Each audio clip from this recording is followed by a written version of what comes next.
법안 처리 막판에 공소 기각에 대한 신설 조항에 대해서 이른바 끼워넣기 공방이 벌어졌는데요. 이 문제도 상당히 논란이 이어지고 있습니다. 민주당에서는요, 이런 입장을 밝혔습니다. 한번 들어보시죠.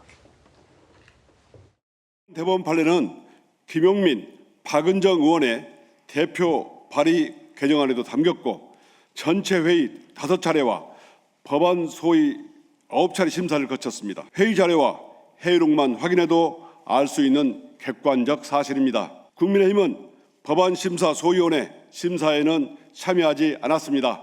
그런데도 객관적 사실을 왜곡하며 정치 공세만 이어가고 있습니다. 경기를 뛰지 않은 선수가 종료 휘슬이 울린 후 판정에 항의하는 것과 무엇이 다릅니까? 네, 한동훈 의원은 왜 논의도 안 된 거를 마지막 날에 슬쩍 끼워 넣냐 이렇게 지적을 하고 있거든요. 그러니까 또 민주당이 바로 반격을 했습니다. 해명을 했습니다. 지난달에 이미 공소기각 조항이 있는 법안이 마련된 만큼 막판 끼워 넣기가 아니다. 그리고 이거는 김용민 의원, 박은정 의원이 발의한 법안 안에 있던 것을 조금 더 구체화한 것이다라는 입장인 건데요. 박충건 의원님, 예. 그런데 화요일 밤에 있었던 그 법안 소위의 상황을 보면은 기자들이 지금 취재한 게 나오고 있는데 이 상황을 보면 또 민주당이 조금 끼워 넣기 한 게 맞는 것 같기도 하거든요. 이게 어떤 게 지금 맞는 겁니까? 예, 이게 끼워 넣기가 맞는 것이 이 일에 대해서 좀 우리가 그 배경을 좀 봐야 됩니다. 처음에 이제 공소 취소라고 하는 것이 지방선거 전부터 있어 왔지 않습니까? 예. 그 논란을 했고 민주당은 이제 조작 기소라고 프레임을 씌워서 국정조사까지 진행을 했죠. 그 과정에서 조작 기소라는 것은 밝혀지지 않았고 오히려 대북 송금은 있었고 북한의 공작원인 리호남도 만났고 여느 술 파티는 없었다 이런 결론이 났단 말이죠. 예. 그런 상황이었는데 지금 지방선거에서 국민께서 이재명 대통령의 공소 취소 재판을 없애는 것은 안 된다라고 하는 메시지를 분명하게 주셨음에도 불구하고 선거가 끝나자마자 또다시 이런 일을 벌이고 있죠. 그러면서 지금 민주당 전당대회가 진행이 되고 있는 중인데 그중에서 민주당의 어떤 강성 지지층에 호소하기 위한 그런 전략 차원에서 보안 수사권을 밀어붙이고 있는 겁니다. 그런데 실질적으로 봤을 때 보안 수사권이라고 하는 그 폐지라고 하는 그 이슈에 모든 눈길을 돌려놓고 예. 거기에 이재명 대통령의 재판을 없앨 수 있는 공소기각권을 끼워 넣었는데 이 이슈가 한 번도 불거진 적이 없지 않습니까? 실제 법사위에서 15번 정도의 회의가 있었는데 3차례밖에 회의가 논의가 되지 않았고 그 조항이 그것 또한 국민의힘이 없는 상태에서 진행이 됐고 회의 평균 시간이 10분을 넘지 못했다라는 거 아니겠습니까? 그랬는데 이게 왜 국민의힘이 없는 상태에서 진행이 됐는가? 왜냐? 우리가 이제 국회 원구성 하반기 22대 국회 원구성 하반기 원구성을 진행함에 있어서 국회의 견제와 균형이라는 원리를 작동을 시켜야 되는데 그러기 위해서는 국회의장과 법사위원장이 분리가 돼야 됩니다. 그래서 법사위원장을 우리 당이 가져야 된다라고 주장을 하면서 투쟁을 했었죠. 그러다 보니까 우리 당이 상임위 전면 보이콧을 한 상태였습니다. 그래서 사실상 이 법안 논의에 참석할 수가 없었던 것이고요. 들어갔을 때에도 민주당은 이렇게 중요한 조항에 대해서 예. 이렇게 드러내놓고 얘기를 하지 않았던 겁니다.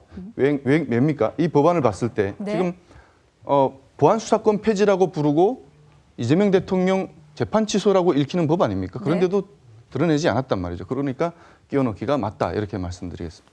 반론이 필요해 보이는데. 저희가 뭐 국민의힘의 어려운 처지는 알고 있지만 네. 국민을 상대로 거짓 선동을 하면 안 된다고 생각합니다.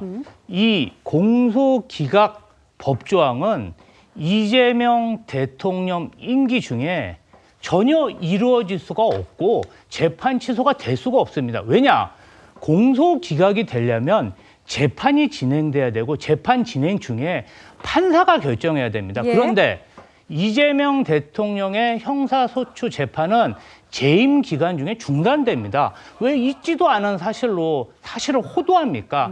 한동훈 의원도 그렇게 하시면 안 되고요. 법안 제정 과정은 의원들이 법안을 제출하면 법안 소위에서 의논을 하고 거기서 얼마든지 법안이 넣어갈 수도 있고 빠질 수도 있습니다. 예. 그런데 정당의 정부 여당이라고 해서 그런 의원총회에서 그 내용을 정하는 게 아니라 국회 법안 소위 상임위에서 이 법안에 대해서 다루는 것인데 마치 그것이 정상적인 법안 프로세스를 끼워넣기 했다는 프레임으로 허수아비 공격을 하는 거라 진배 없다고 생각합니다. 뭐 여러 가지 야당 입장에서 정부를 견제하고 여당을 견제해야 되는 그 목적이나 마음은 알겠지만 있지도 않은 사실로 선동을 하면 안 된다. 이렇게 말씀드리고 싶습니다. 제가 팩트 체크를 하나 해볼게요. 아까 이제 그 이성윤 의원 기자회견에서 아마 그 얘기가 나왔었던 것 같은데 전체 회의 5차례와 법안 심사 회의 9차례 심사를 거쳤다 이렇게 주장을 했던 것 같습니다.